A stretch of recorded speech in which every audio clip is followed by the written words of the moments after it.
Bienvenue sur Africa 24 pour ce nouveau numéro de décryptage.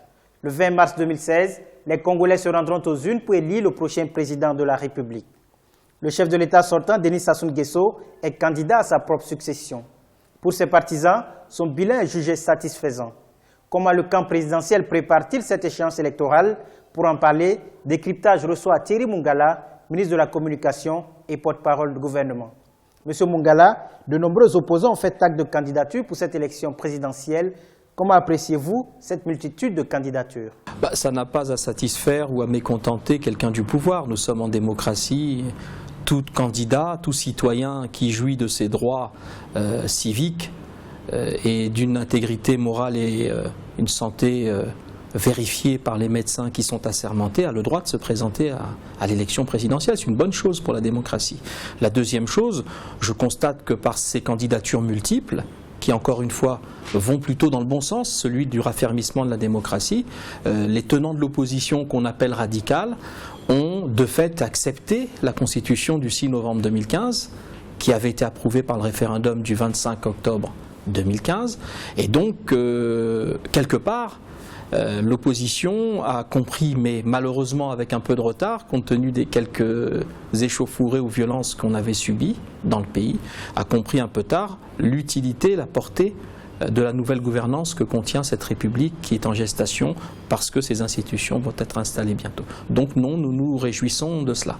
Maintenant, la contradiction politique, c'est à ces leaders de l'assumer. Dans l'hypothèse où vous remportez l'élection présidentielle, dans quelles conditions pourriez-vous considérer l'opposition comme un partenaire politique? Dans une démocratie où le pouvoir se transmet par la voie électorale, vous avez ceux qui gèrent l'État, donc communément appelé le pouvoir, comme vous dites, et incarné dans un gouvernement, et puis ceux qui doivent gérer l'opposition, c'est-à-dire incarner la critique, qui doit être constructive, et incarner une alternative, c'est-à-dire la capacité de proposer un projet alternatif à celui de ceux qui gèrent le pouvoir et qui gèrent l'État.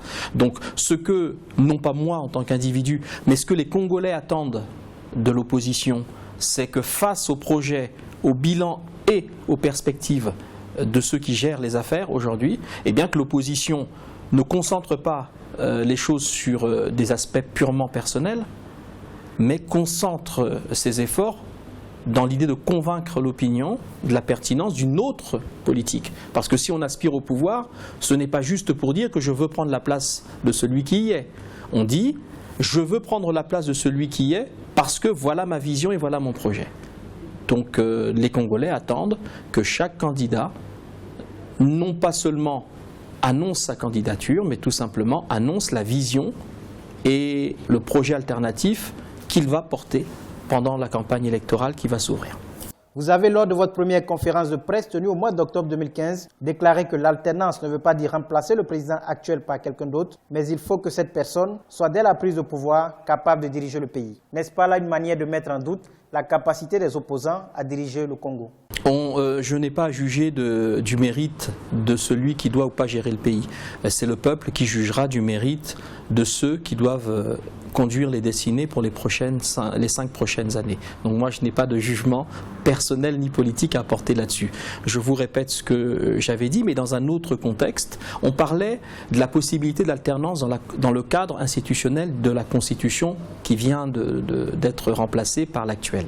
Dans celle-là, j'expliquais que compte tenu du régime présidentiel que nous avions à l'époque, l'opposition qui n'avait pas de majorité à l'Assemblée ni au Sénat, qui a d'ailleurs un nombre assez limité de députés et de sénateurs, si elle n'avait gagné que la présidence de la République, et étant donné que les élections parlementaires auraient lieu 12 mois ou 13 mois plus tard, elle n'aurait pas, pendant ce laps de temps, la possibilité constitutionnelle de gouverner parce qu'elle n'aurait pas de majorité. Voilà ce que j'avais dit pour être précis. Là, nous entrons dans une nouvelle période, avec une constitution plus ouverte, une constitution dont la gouvernance conduira les institutions à fonctionner autrement, et cette constitution, aujourd'hui, va être mise en route par l'élection du président de la République.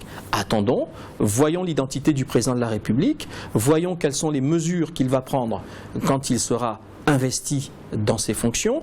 Et enfin, il viendra bien un moment du processus électoral d'installation de la nouvelle République où il faudra élire les députés et les sénateurs. Si vous remportez l'élection présidentielle, dans quel secteur souhaiteriez-vous voir orienter les premières actions du président de la République? Vous savez, le président de la République, c'est lui qui sera à ce moment-là le chef d'équipe, puisqu'il viendra d'être élu et investi, et il estimera de manière tout à fait discrétionnaire comment utiliser les cadres qui l'auront modestement accompagné dans ce cheminement vers la victoire.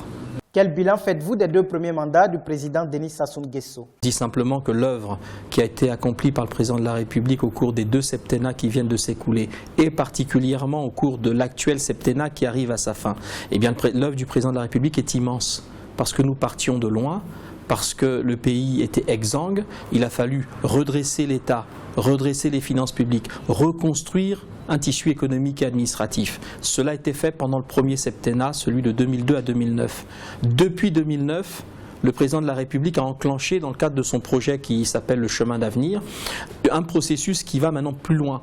Parce que si nous voulons parler de développement durable et d'émergence demain, il va falloir que le pays se dote, il faut que le pays se dote d'infrastructures qui lui permettent de diversifier son économie. Et le Congo, sur le dernier septennat, a mis en œuvre un important projet d'infrastructure qui est probablement en Afrique un des tout premiers dans son ampleur, dans sa qualité, dans le coût des infrastructures qui ont été installées et construites. Exemple, nous construisons actuellement de manière concurrente et concomitante 12 hôpitaux généraux de classe tout à fait moderne avec toute la technologie qui ira avec. C'est rare qu'un pays construise, même dans les zones les plus développées, en même temps autant d'infrastructures sanitaires. Le président de la République va dans quelques jours, quelques semaines, inaugurer un tronçon de route qui est un des rêves récurrents des Congolais, c'est-à-dire la route qui fait Brazzaville jusqu'à Pointe-Noire via Dolisie.